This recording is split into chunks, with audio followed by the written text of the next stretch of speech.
कब तक संयुक्त अरब अमीरात, कब तक अमेरिका?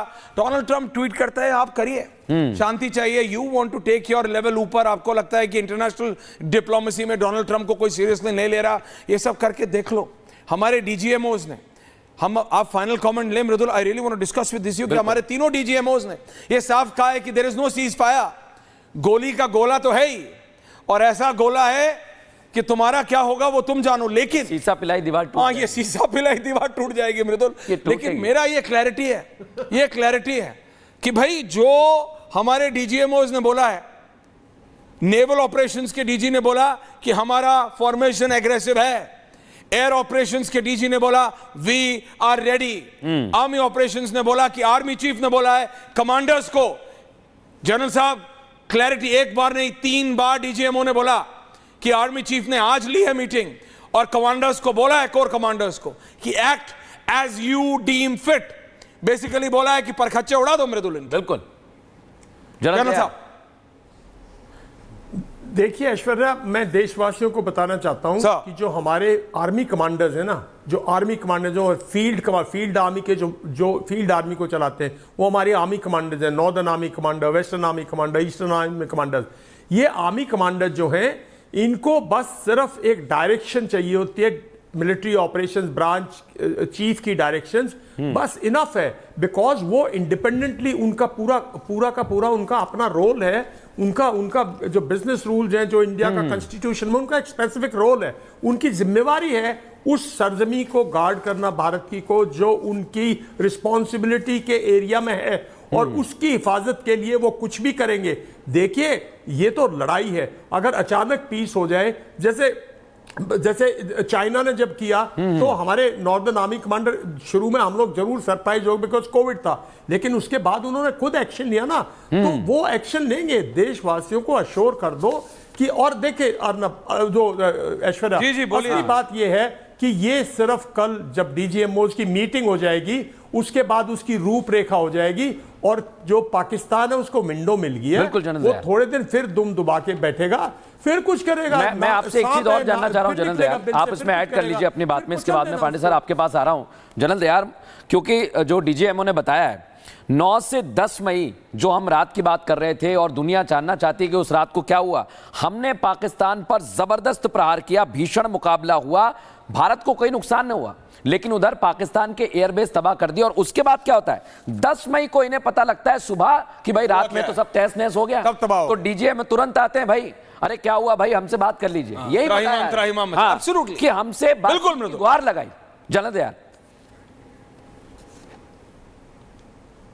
देखिए, ये जो आप 9-10 तारीख की बात करें, मेरा मानना ये, जब 7 तारीख को हमने टेररिस्ट को जो टेररिस्ट के जो हेडक्वार्टर्स था, जो उनकी ट्रेनिंग सेंटर थे, जब हमने डिस्ट्रॉय किया, तो जो शरीफ ब्रदर्स हैं उन्होंने रियलाइज कर लिया, मैं अकेले छोटे शरीफ की बात नहीं करता, वो तो बड़े शरीफ भी इसमें शामिल हैं, असली खिलाड़ी तो वही है सर। अब मारे गए, ये मरवा दिया हमारी फौज ने, और ये कहां फंस गए, तो उन्होंने जल्दी से सऊदी अरेबिया किया, जहां बड़े शरीफ साहब का बेटा जेडा, जो सऊदी अरेबिया का शहर है, वो उसका बिजनेस चलता है भाई, तो उन्होंने सबसे पहले सऊदी अरेबिया से रिक्वेस्ट की, और 8 तारीख को सऊदी अरेबिया का फॉरेन मिनिस्टर, मैंने उसी दिन कह दिया था कि ये फॉरेन मिनिस्टर जो आए हैं, ये उनकी पॉलिटिकल लीडरशिप की रिक्वेस्ट पे आए हैं, भारत से रिक्वेस्ट करने की भाई देखो आपने कर दिया, आप उसके बाद भारत ने भी बहुत रिस्पॉन्सिबल कहा कि भाई हमने जो करना था कर दिया, अब हम अगर वो कुछ करेगा तो एक्शन लेंगे, वरना हमारा कोई इरादा नहीं है एस्केलेट करने का।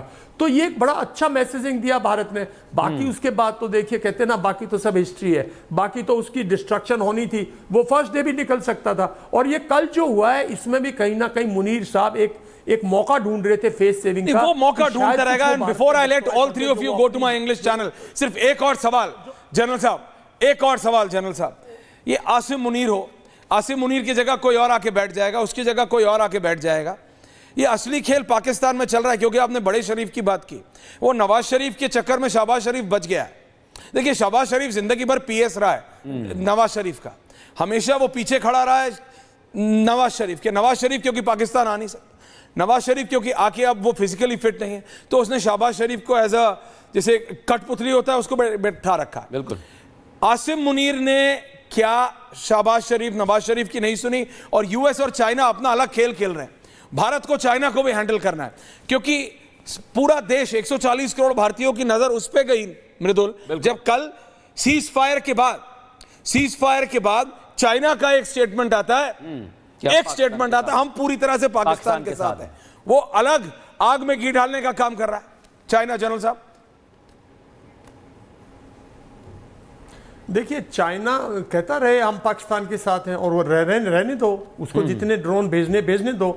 ऐश्वर्या, चाइना की स्टेटमेंट को सिर्फ अपना, चाइना भी अपनी वर्ल्ड ग्लोबल जो इमेज है उसको बनाने के लिए एक स्टेटमेंट दे रहा out of context. Believe you me, मेरा मानना है कि चाइना का कोई किसी किस्म की, कोई पाकिस्तान को ओपनली किसी किस्म की कोई मिलिट्री मदद नहीं आएगी। ये सिर्फ हमारे और पाकिस्तान के बीच में है। तभी मैं कहता हूं ये भारत और सिर्फ पाकिस्तान के बीच में है, और पाकिस्तान की जनता को मालूम होना चाहिए कि कोई नहीं बचाएगा, और खासकर चाइना बिल्कुल नहीं बचाएगा। कारगिल में हमने देखा ना, चाइना के कहां सोल्जर्स हैं? गालवान में देखा नहीं? गालवा में एक, मैं दर्शकों को बताना चाहता हूं, सबसे बड़ा लेसन जो दुनिया ने गालवा से सीखा ना, जो हमारे जवानों की जो असली बात चाइना को आज भी याद है, कि भाई वो आए, वो हमसे कम नंबर में थे, अनआर्म्ड थे, लेकिन ना वो भागे, वो डटे, वो गिरे, अपने साथी को नहीं छोड़ा, और वो मारते गए। खाली हमारे लोगों ने तो खाली हाथों से मारा है ना। Absolutely, General Colonel Lane and Pandey ji, thank you so much sir for your time and a salute to our services। एक बार फिर वो तस्वीर तीनों DGMOs की दिखा दो। पाकिस्तान के जहन में मृदुल ये रहेंगे ये लोग, और एक एक जानकारी जो उन्होंने दी है। मैंने कहा शाबाश शरीफ शर्मा, हम पाकिस्तान के परखच्चे उड़ा के आ गए, तुमसे तस्वीर नहीं चलेगी सही, नहीं हो पाएगा शर्मा तुमसे।